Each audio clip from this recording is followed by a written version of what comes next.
In the last video, we learned how to obtain the nth term of a linear sequence. Today we are going to look at the arithmetic mean of a linear sequence. Let's consider the statements on the board. The arithmetic mean of two numbers, L and N, is M between L and N, such that L, M, and N are in arithmetic progression. You can see L, M, N. If actually L, M, and N are in arithmetic progression, then the sequence will look like this: L, M, N, right? Remember that we have already established that D is T2 minus T1, which is the same thing as T3 minus T2, which is the same thing as T4 minus T3. I hope you are getting it. In this case now, we can say that T1 here is L and T2 is M. So we can get our D by saying T2 minus T1. In this case now, it will become T2, which is M, minus T1, which is L. So we have that D is equal to M minus L. And D is also equal to N minus M. If D is equal to M minus L, and the same D is equal to N minus M, it means that since D is equal to D, that M minus L will be equal to N minus M. Okay? So, in that case, if I can equate this to this, it means I can equate this to that, because this is equal to this and this is equal to that. So, and that's why I say that if D is equal to D, then it means that M minus L is equal to N minus M. Now we can collect like terms, thereby saying that we bring this M to this side. And since it's negative here, when it crosses this equality sign, it will become positive. And since this L here is negative, if it crosses the other side, it becomes positive, such that I will have that M plus M is equal to N plus L. And that is exactly what we have here. Now, M plus M is equal to 2M, just as mango plus mango is 2 mangoes. So we have that M plus M is equal to 2M, which is equal to N plus L. Now, we can establish now that our M is equal to N plus L over divided by 2. And this is the formula for getting the arithmetic progression. Now, let's consider this example. Example number 1. What is the arithmetic mean of 4 and 18 if they are in arithmetic progression? Let's solve. Let the arithmetic mean be R. That means we have to insert the R in between 4 and 18 if they are in arithmetic progression. So the sequence will now be 4R18. If we do exactly what we did before, we will still find that is using D is equal to R negative 4, that is R minus 4, and D is equal to 18 minus R. When we make our subject formula combining the two equations, we arrive at the point that R is equal to 4 plus 18 divided by 2, just what we did before. But what I just used is that formula we established, what I inserted here to solve this.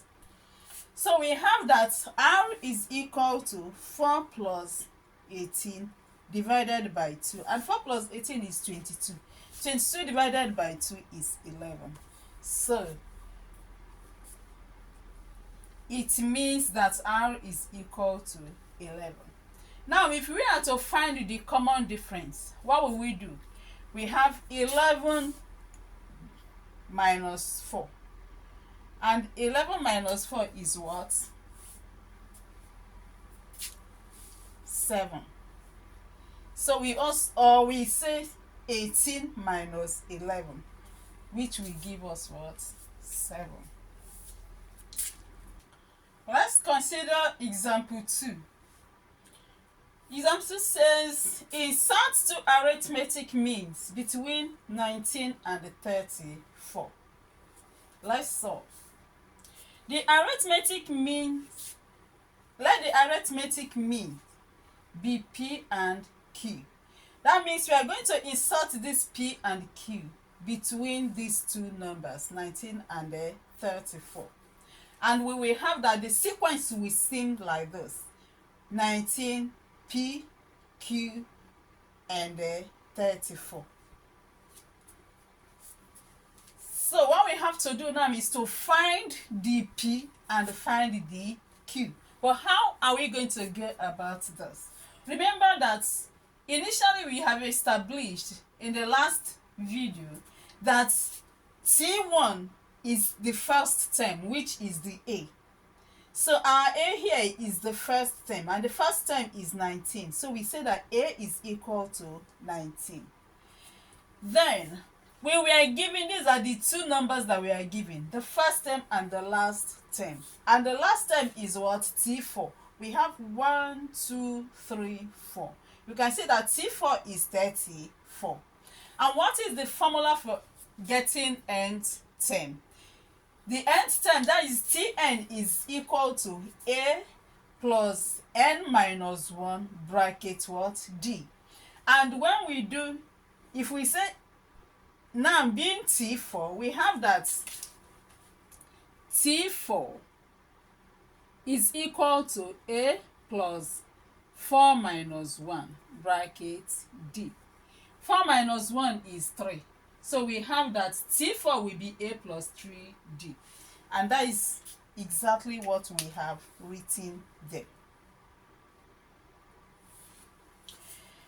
So since T4 is equal to 34, it means that we can say that A plus 3D is equal to 34. And that is that. Okay. What are we going to do? The only unknown terms here, we don't know D, but we know our A. So we can substitute for A using 19. Wherever we see A, we write 19 because we know our first term as 19.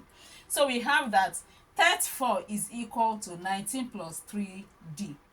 Making D the subject formula, we have that 3D, what we have to do first is to collect like terms, such that the 19 will move to this side, and when it moves to this side it becomes negative.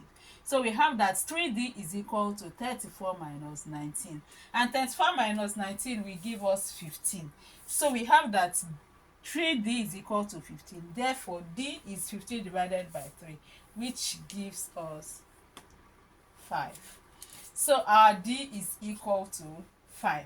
We can now use the formula for our nth term to get the P and the Q. Can we go? This is the sequence, right? And we have gotten that D is equal to 5. So the second term is the P, which we don't know. We said that T2, 1, 2, P is the T2. T2 is equal to, using our nth formula, T2 is equal to A plus D. And we know our A to be 19. Then our D is 5. So we just say 19 plus 5 gives us 24. Means the next term is what? 24. If we add another 5 to it, that is being our common difference, we get the third term, which is 3, that is a third term, which is T3, is equal to A plus 2D. And A plus 2D, 2D, 2 multiplied by 5 is 10, since our D is 5.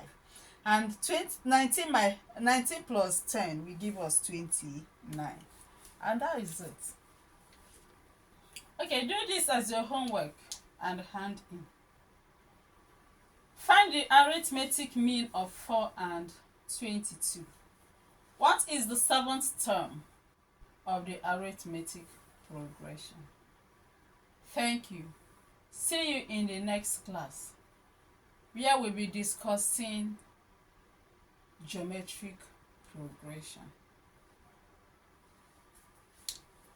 Please, if you like this, click on the subscription button, click on the like button and then the bell, so that when next I upload new video, you will be notified to come and watch.